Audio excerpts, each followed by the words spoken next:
Halo guys, kali ini gue mau membacain beberapa cerita pendek serem yang biasa kita sebut creepypasta. Langsung aja kita ke cerita yang pertama. Ini cerita yang pertama judulnya Rumah Baru.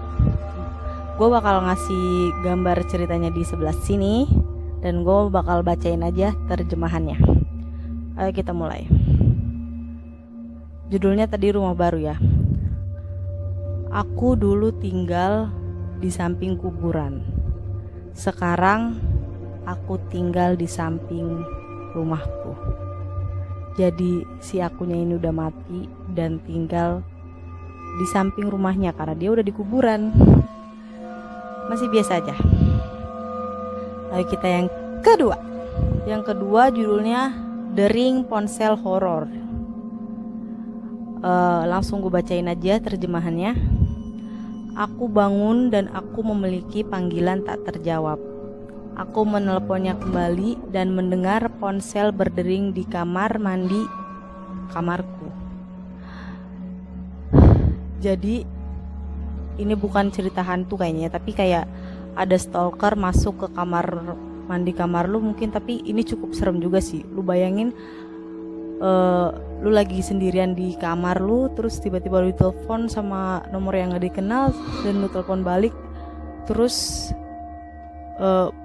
dia maksudnya bunyi di kamar mandi kamar lu. Serem banget. Kalau yang gua lakukan langsung kabur. Yang ketiga judulnya Good Night Kiss. Aku dulu biasa memberikan Rahel kecupan setiap malam sebelum aku pulang ke rumah dan pergi tidur. Itu sebelum dia bangun sekali dan melihatku ketika aku setengah jalan melalui jendela kamarnya. Oh, jadi si aku ini diem-diem ke rumahnya si Rahel buat ngasih kecupan ke si Rahel. Terus tiba-tiba Rahel bangun. Terus suatu malam Rahel bangun dan nemuin si aku ini nyium si Rahel. Kalau gue jadi si Rahel pasti serem banget, anjir, gila. Lu tetangga lu mungkin atau siapapun itu malam-malam ke rumah lu dicium, emang lu mau? Gila. Lanjut yang keempat. Yang keempat judulnya Suara Api Neraka. Bagian terburuk, bukan bangun dalam kegelapan dengan suara samar sekopan tanah jauh di atas. Bagian terburuknya adalah suara keretakan api jauh di bawah. Oh, jadi ini dia udah mati. Terus dia lagi ditimbun sama tanah, lagi dikubur kan. Terus dia denger suara api di bagian bawah, yang artinya dia masuk neraka, coy. Aduh, emang serem sih. Serem banget. Gue gak bisa bayangin kalau gue masuk neraka, walaupun gue masih belum bener memang. Yang kelima judulnya Membangunkan Orang Mati. Aku selalu suka memiliki kekuatan untuk membangunkan orang mati menjadi hidup. Oh, hebat banget.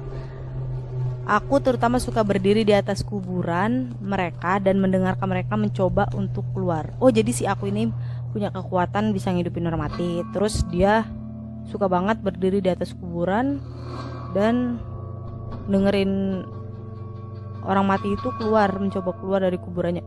Kalau gue sih gak mau punya kekuatan kayak gitu. Mungkin orang-orang yang dalam kuburan itu mencoba untuk keluar, biar dihidupin lagi sama si aku ini kali ya. Tapi gue gak mau, serem. Hidup normal aja, cuy. Lanjut yang keenam. Judulnya Memasak.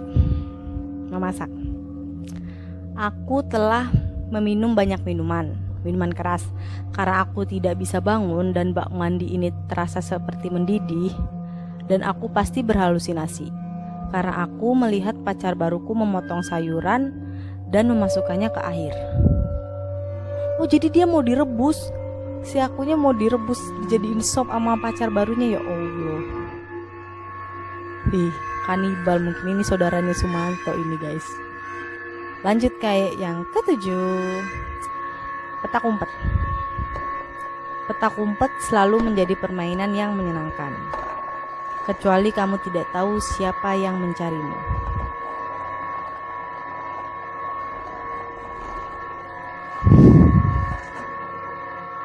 Iya sih, kalau misalkan kita main petak umpet kan yang jaga tahu gitu siapa. Ini kalau misalkan kita nggak tahu siapa yang mencari kita. Yang ke-8, adik laki-laki. Ayah, aku ingin adik bayi laki-laki, putri kecilku meminta. Esok paginya kita pergi ke playground, jadi dia bisa milih adik bayi laki-lakinya sendiri. Jadi dia pergi ke toko mainan terus beli bayi. Toko mainan mana yang jualan bayi, anjir? Ada-ada aja nih keluarga. Lanjut ke yang ke-9. AC. Aku selalu penasaran mengapa AC-ku selalu merengek di malam hari. Itu tidak pernah menggangguku hingga listriknya padam.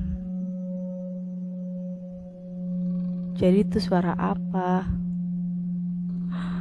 Padahal listriknya mati, tapi suara AC-nya masih ada. Hebat banget ini AC, bisa mandiri banget ya, nggak ada listrik bisa nyala, ya Allah. Yang ke-10, dasi baru.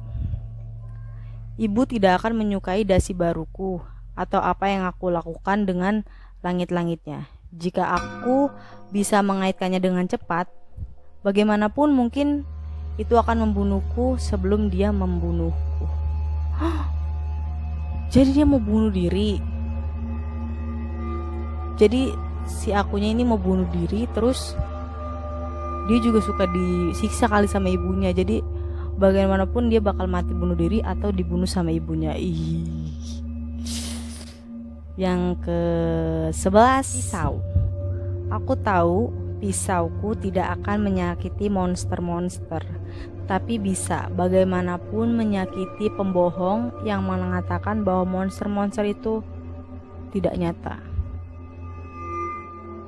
Oh, jadi dia tuh benci sama orang-orang yang bilang kalau monster itu cuma film, cuma bikinan doang, maksudnya nggak nyata, nggak ada di real life gitu. Jadi dia benci sama orang-orang kayak gitu dan mau ngebunuh orang-orang itu.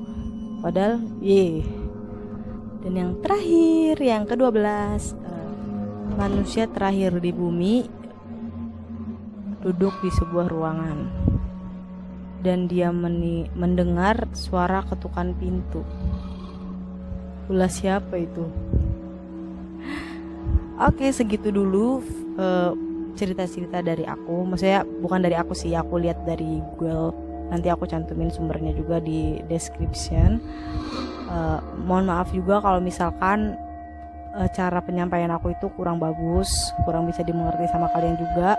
Ini pertama kalinya aku nyoba buat bikin cerita, membacakan cerita kayak gini. Kalau misalkan kalian suka sama videonya bisa kalian like, kalau kalian gak suka bisa kalian dislike. Kalau kalian mau dukung aku bisa kalian subscribe channel aku kalau mau, kalau nggak mau ya nggak apa-apa. Kalau kalian mau share juga boleh banget. Sampai jumpa di video selanjutnya. Dadah.